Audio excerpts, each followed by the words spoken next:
Hi guys, welcome back at Guitars, Beer and Music. This is the second video of this channel, and we're not going to be talking about music today, but we shall be talking about beer.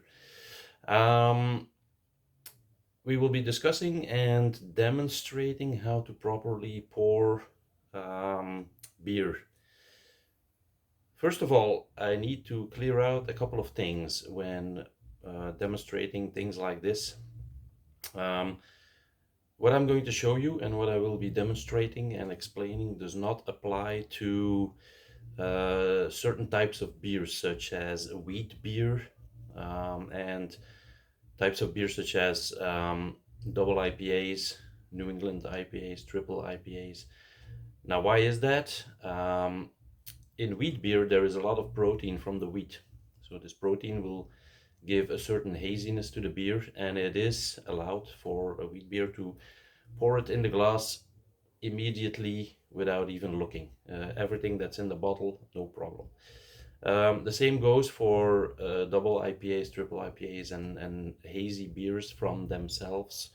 Why is that?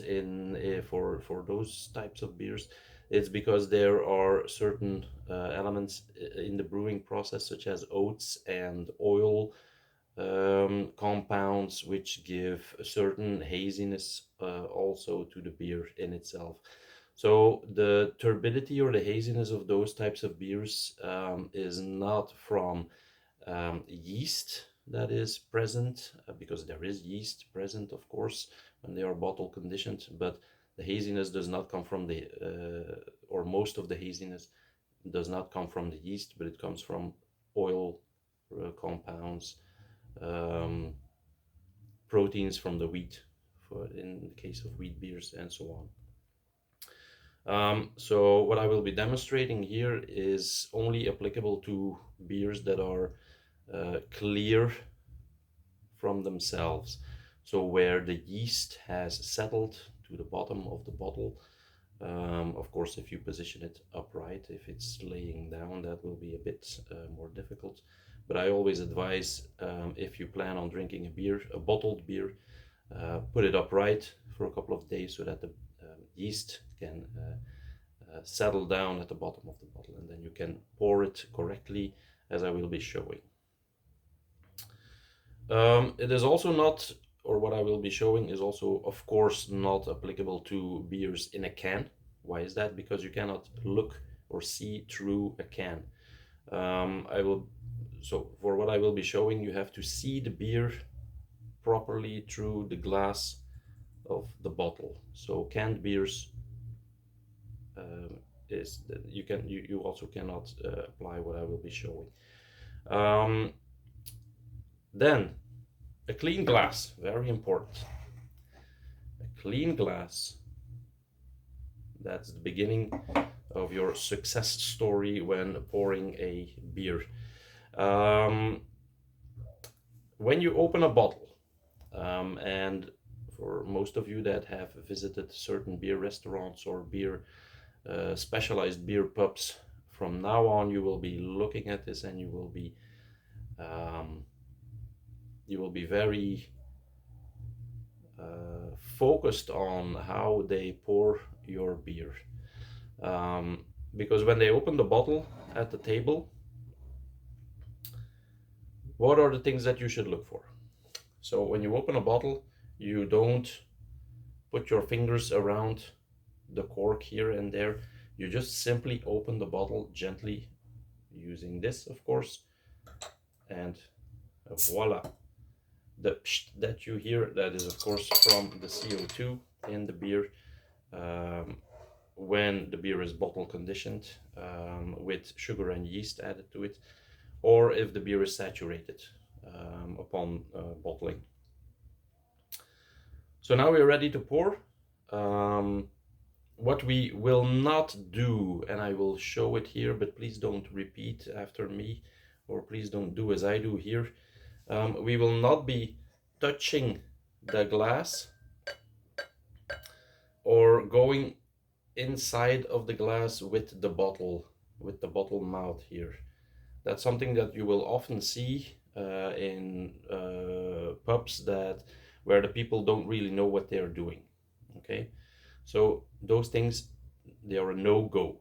Okay, so what we will do is we put our glass in front of us and our bottle, and we will start pouring gently without touching the glass into our glass.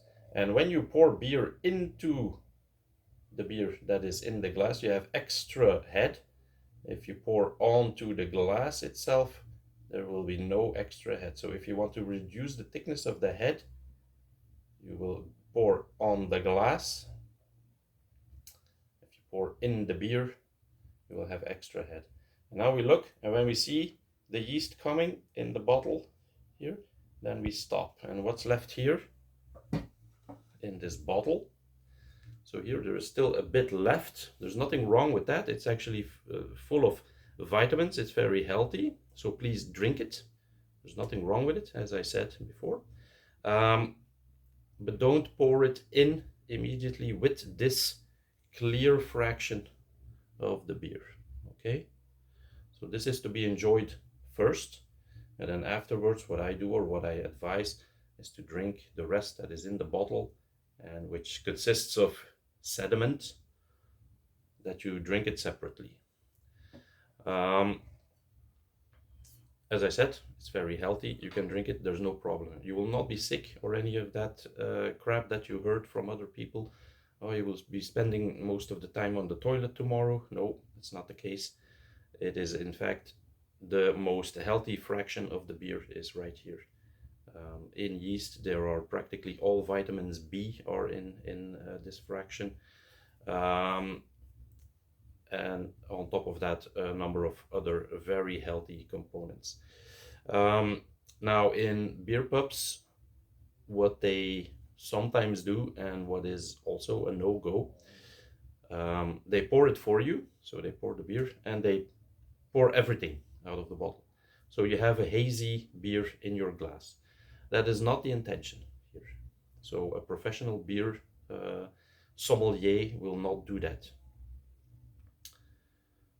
We will always do it like this. Now, if the customer, you for instance, if you insist on having everything in the glass, pouring the sediment with the beer, there is nothing wrong with that. That's personal preference. But a beer sommelier, or someone who serves you in a beer restaurant or a beer pub, or anything else for that matter, they should not make that choice for you. So you should be the one to decide. If I serve this to you as such, you still have the choice. Do I add this fraction in my beer in the glass? Fine, no problem. But I leave you this choice for yourself.